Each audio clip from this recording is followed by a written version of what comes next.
Así ven las cosas, qué bueno que están con nosotros porque tenemos la última información sobre los cargos en contra de Tyler Robinson, el supuesto asesino del activista republicano conservador Charlie Kirk. Tenemos todo eso, pero también tenemos una entrevista muy interesante con alguien que conoce perfectamente lo que está ocurriendo frente a las costas de Venezuela, con esta flotilla de 8 buques norteamericanos. 3 lanchas han sido destruidas, hablaremos de eso, y también una conversación muy intensa, muy de cerca, sobre este momento tan difícil de odio que estamos viviendo en los Estados Unidos, con el líder de opinión, Daniel Habib. Cuando alguien tiene dudas, la gente busca a Daniel. Así que tenemos esa conversación aquí, pero vamos a comenzar primero con la fotografía de el responsable de la muerte de Charlie Kirk. Me refiero, por supuesto, a Tyler Robinson. Este martes fue acusado de 7 cargos distintos, entre ellos de asesinato y de obstrucción de la justicia. ¿Y saben cómo se enteró la policía y los investigadores de lo que está ocurriendo? En su teléfono celular. En su teléfono celular estaba absolutamente todo. Estaban las conversaciones que tenía con su pareja, con su roommate, en el que le decía cómo estuvo planeando todo una semana antes y le pedía que no dijera absolutamente nada a la policía, que luego lo borrara todo. Por supuesto no se puede borrar. Una vez que uno se mete a la internet y publica algo, y esa es una lección para todos nosotros, eso queda ahí eternamente. No solo eso, sino que nos enteramos que el rifle que había utilizado para matar a Charlie Kirk era de su abuelo y que sus padres lo conminaron a no suicidarse. En un momento dado, Tyler Robinson estaba considerando matarse por todo lo que había ocurrido. Había huido de la Universidad de Utah, donde había disparado, y sus padres lo conminaron primero a no matarse y luego a entregarse a la policía. Son 7 cargos impresionantes y, por supuesto, que pudiera enfrentar la pena de muerte. Y en Utah, esto es importante, la pena de muerte puede ser por un escuadrón, eso solo ocurre en 3 estados estadounidenses, o bien por inyección letal. Pero los detalles con los que el fiscal del condado de Utah fue punto por punto son impresionantes y además de una disciplina fascinante. Esto es lo que dijo el fiscal.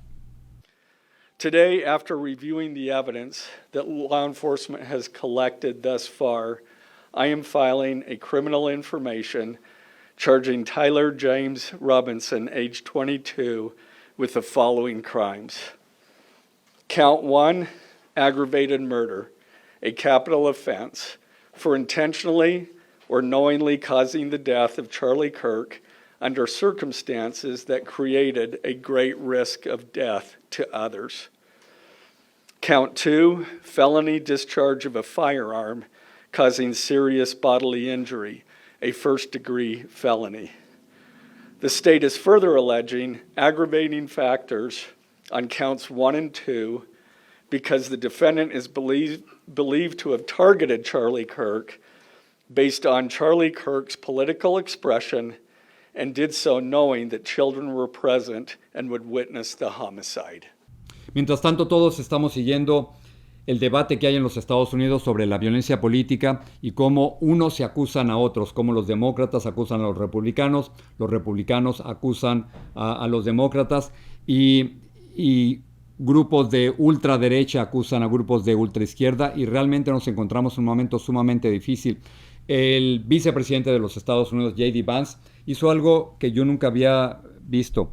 J.D. Vance fue al lugar donde Charlie Kirk hacía su podcast y tomó el lugar de Charlie Kirk, y ahí dijo lo siguiente.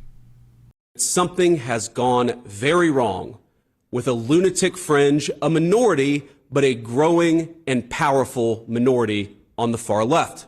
¿Quiénes son estos miembros de la ultraizquierda y qué tanto está dispuesto el gobierno de los Estados Unidos a continuar su lucha en contra de ellos? ¿Los va a identificar o puede haber una vinculación de estos supuestos grupos de la ultraizquierda con Tyler Robinson? Hasta el momento no hay absolutamente ninguna evidencia, a menos que salga el FBI y nos diga lo contrario. Hasta el momento no hay ninguna evidencia de que Tyler Robinson actuó en conjunto con otras personas, pero por supuesto es muy al principio de esta investigación.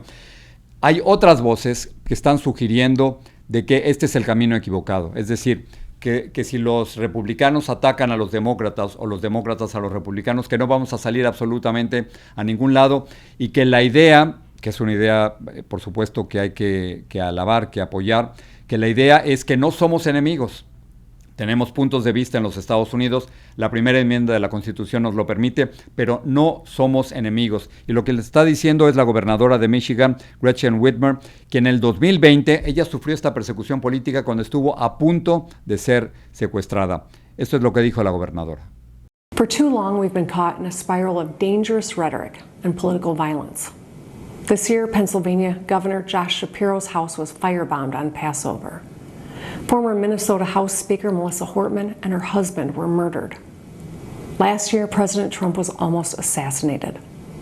In 2022, Speaker Pelosi's husband was attacked at home. On January 6, 2021, police officers were beaten at the Capitol, and pipe bombs were found near the DNC and RNC. In 2020, there was the plot to kidnap and kill me. Behind all these incidents are years of escalating rhetoric. In a nation defined by free speech, equal rights, and dignity for all, we cannot treat each other as enemies. Yo creo que esa es la frase fundamental de la gobernadora Whitmer. No podemos tratarnos unos a otros como enemigos. Todos tenemos el derecho de opinar, de decir lo que queramos en los Estados Unidos, sin difamar, por supuesto, sin generar temor ni peligro. Pero el hecho de que no tengamos puntos de vista no quiere decir que somos enemigos. Y ciertamente muchas veces en las redes sociales lo que esto es que genera grupos alrededor de los algoritmos y no escuchamos otros puntos de vista que son distintos. La realidad es que la violencia política jamás debe ser aceptada, aunque no estemos de acuerdo. Tenemos la posibilidad de conversar, como lo hacía Charlie Kirk precisamente en las universidades. Tenemos el derecho de no estar de acuerdo, pero no tenemos el derecho de matarnos unos a otros.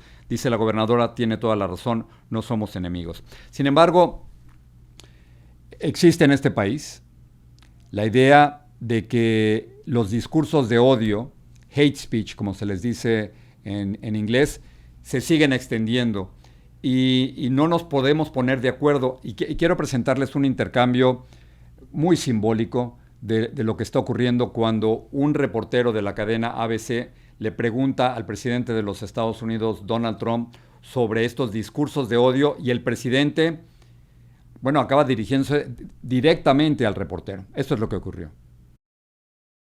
What do you make Pam Bondi saying she's going to go after hate speech? Is that, I mean, a lot of your allies say hate speech is free speech. We'll probably go after people like you because you treat me so unfairly. It's hate. You have a lot of hate in your heart. Maybe they'll come after ABC. Well, ABC paid me $16 million recently for a form of hate speech, right? Your company paid me $16 million for a form of hate speech, so maybe they'll have to go after you. Look, we want everything to be fair. It hasn't been fair. Este es el intercambio que hubo entre un reportero, un periodista de la cadena ABC, con el presidente de los Estados Unidos sobre el tema del discurso de odio. Y ciertamente por este intercambio no hemos encontrado un punto medio de diálogo entre la prensa y el gobierno del presidente Donald Trump. Voy a saltar brevemente para contarles lo que está ocurriendo en Venezuela. Tenemos nuevas imágenes de una nueva lancha que la Marina de los Estados Unidos atacó, destruyó y hundió. Creíamos que eran dos lanchas, pero ahora, de acuerdo con la misma información del presidente Donald Trump, ahí es donde destruyen la segunda lancha. No es esta la segunda lancha la única, sino que hay 3 lanchas que han sido destruidas por parte de la Marina de los Estados Unidos. El objetivo de la operación, según la misma Casa Blanca, es evitar que droga que iba a salir desde Venezuela llegara hacia los Estados Unidos. El presidente ha dicho que en estas lanchas se encuentran, y ellos lo han identificado, la identificación es del gobierno de los Estados Unidos, de nadie más, los han identificado como narcotraficantes y eso, desde el punto de vista oficial, justifica este tipo de operaciones. La realidad es que hasta el momento van 3 lanchas y la pregunta, vamos a tener una entrevista, por cierto, con alguien que conoce muy bien lo que está ocurriendo en Venezuela y la pregunta es si de estas operaciones en contra de los narcotraficantes Estados Unidos estaría dispuesto a saltar a una operación para sacar a Nicolás Maduro del poder, algo que muchos latinoamericanos, este tipo de invasiones o este tipo de operaciones militares, es la línea roja para muchos de nosotros, que después de una larga historia de invasiones e intervenciones por parte de los Estados Unidos, eso es donde todo el mundo dice absolutamente que no. Pero la pregunta es cómo sacar a Nicolás Maduro del poder. Lo hablo con el ex embajador de Uruguay ante la Organización de Estados Americanos. Sonia Sotomayor es sin duda la líder o una de las principales líderes entre los hispanos, y cuando ella hable, la gente escucha. Sonia Sotomayor ha estado hablando, acaba de sacar un nuevo libro, vamos a tratar de conversar con ella pronto, pero acaba de sacar un nuevo libro y en el book tour, en este tour donde se promueve la venta de su libro, le preguntan sobre las redes sociales y fíjense lo que dice Sonia Sotomayor. Ella dice que las redes sociales son las principales culpables de la desinformación, es decir, de que todas las cosas que estamos leyendo aquí o muchas de las cosas que estamos leyendo ahí son falsas, y dice que estamos en la obligación, que es nuestra responsabilidad de saber qué es verdad, hacer nuestra tarea, o qué no es verdad. Esto dice la jueza hispana de la Corte Suprema de Justicia, Sonia Sotomayor. There's no question in my mind that social media is one of the largest causes of misinformation on the internet. Everyone has a responsibility to become media literate. It is the number one priority of iCivics. It should be the number one priority in every program devoted to educating our people. If you're only hearing one side of the story, you're not making an informed decision about your life. Laws are what govern your relationships in every level of life. Qué interesante, porque Sonia Sotomayor nos está echando la responsabilidad. En el debate sobre las redes sociales y sobre las mentiras y la desinformación, hay un fuerte debate en el que sugiere que serían las principales compañías creadoras de contenido o que llevan el contenido de muchos creadores, que si era su responsabilidad de estas compañías el decidir esto es verdad, esto no es verdad, y lo que no es verdad, sacarlo de la internet. Es algo que es prácticamente imposible. Pero Sonia Sotomayor nos está diciendo, no, quizás las compañías tienen una responsabilidad, y ciertamente las tienen, pero nos corresponde a nosotros hacer la tarea, investigar cuáles son las fuentes, el origen de esta información, y darnos cuenta para nuestro consumo y para nuestra familia qué es información y qué es desinformación. Sonia Sotomayor nos está echando la responsabilidad a nosotros y nos está diciendo, te corresponde a ti, me corresponde a mí, hacer la tarea para saber qué es verdad y qué no es verdad. Quiero mostrarles como mexicano unas imágenes que son históricas. Se trata de la primera mujer presidenta en liderar las ceremonias del grito de la independencia en el Zócalo, en el Palacio Nacional, frente al Zócalo. Es un momento importante porque, a ver, México ha sido históricamente un país muy machista, pero las mujeres mexicanas están cambiando absolutamente todo. El movimiento feminista, el movimiento de las mujeres empoderadas está cambiando México, y la imagen, el símbolo de una mujer liderando no solo al país, sino en las ceremonias del 15 de septiembre, están cambiando la imagen de México. Vamos a escuchar solo por unos segundos lo que hizo Claudia Sheinbaum frente al Zócalo capitalino. ¡Viva nuestras hermanas y hermanos migrantes! ¡Viva! ¡Viva la dignidad del pueblo de México! ¡Viva! ¡Viva la libertad! ¡Viva! ¡Viva la igualdad! ¡Viva! ¡Viva la democracia! ¡Viva! ¡Viva la justicia! ¡Viva México libre, independiente y soberano! Y para los millones de mexicanos que vivimos en los Estados Unidos, sigue siendo emocionante ver la ceremonia de la conmemoración de la independencia de México.